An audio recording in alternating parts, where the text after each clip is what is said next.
ગુજરાતમાં આષાઢી મેઘે બખ્ખા બોલાવ્યા છે. જોકે સૌરાષ્ટ્ર અને દક્ષિણ ગુજરાતમાં વરસતા અનરાધાર વરસાદે અનેક વિસ્તારમાં ભારે ખાનાખરાબી સર્જી છે. છેલ્લા 3-4 દિવસથી લોકોનું જીવન નરકાગાર બની ગયું છે. તંત્ર દ્વારા વરસાદી પાણીમાં ફસાયેલા લોકોને બચાવવાની અને એમના સ્થળાંતરની કામગીરી પણ હાથ ધરવામાં આવી છે. જોકે વરસાદનું રેડ એલર્ટ હજુ પણ સૌરાષ્ટ્ર અને દક્ષિણ ગુજરાતના માથે તોડાઈ રહ્યું છે. જો આ રેડ એલર્ટ મુજબ આજે પણ અતિભારે વરસાદ ખાબકશે તો સૌરાષ્ટ્ર અને દક્ષિણ ગુજરાતના અતિવૃષ્ટિથી પીડિત વિસ્તારના લોકોનું જીવન એકદમ દોહ્યું બની જશે. ગાંધીનગરના સ્ટેટ ઇમરજન્સી ઓપરેશન સેન્ટરના સૂત્રોના જણાવ્યા મુજબ છેલ્લા 24 કલાકમાં આણંદના બોરસદમાં 14.16 ઇંચ વરસાદ ખાબક્યો હતો. ત્યારબાદ વડોદરા શહેર અને જિલ્લામાં 8.68 ઇંચ વરસાદ નોંધાયો હતો. નર્મદાના તિલકવાડામાં 8 ઇંચ, વડોદરાના પાદરામાં 8 ઇંચ, ભરૂચ શહેર અને જિલ્લામાં 7.4 ઇંચ, નવસારીના ખેરગામમાં 6.48 ઇંચ, છોટાઉદેપુરના નસવાડીમાં 6.24 ઇંચ, સુબીર સહિતના વિસ્તારમાં પણ સારો એવો વરસાદ જોવા મળ્યો છે.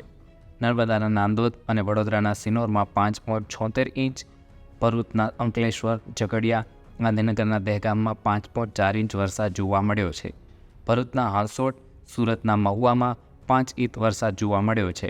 આ ઉપરાંત ભરૂચના વાગરા, સુરતના માંગરોળ, વડોદરાના ડભોઈ, ડાંગના વઘઈ, વડોદરાના કરજણ, સુરતના બારડોલી, ખેડાના કપડવંજ, ભરૂચના વાલિયા, આણંદના ખંભાત, સાબરકાંઠાના તલોદ, સુરતના પલસાણા, નર્મદાના ગરુડેશ્વર અને સાબરકાંઠાના હિંમતનગરમાં પણ 4 ઇંચ અથવા તો એથી વરસાદ વધુ પડ્યો જોવા મળ્યું છે.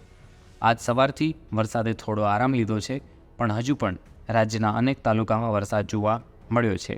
સ્થાનિક વિસ્તારે અને સ્થાનિક હવામાન વિભાગે સૌરાષ્ટ્ર અને દક્ષિણ ગુજરાતમાં રેડ એલર્ટની જાહેરાત કરી છે, જેના કારણે લોકોમાં ફફડાટ મચી ગયો છે. સુરત, નવસારી, વલસાડ અને ભાવનગરમાં રેડ એલર્ટ છે અને આણંદ, પંચમહાલ, દાહોદ, વડોદરા, છોટાઉદેપુર, નર્મદા, ભરૂચ, ડાંગ, તાપી, અમરેલી, ગીર સોમનાથ અને બોટાદમાં ઓરેન્જ એલર્ટ જાહેર કરવામાં આવ્યું છે. અમદાવાદ શહેર અને અમદાવાદ જિલ્લામાં પણ આજે ભારે વરસાદની આગાહી કરતું યલો એલર્ટ જાહેર કરવામાં આવ્યું છે.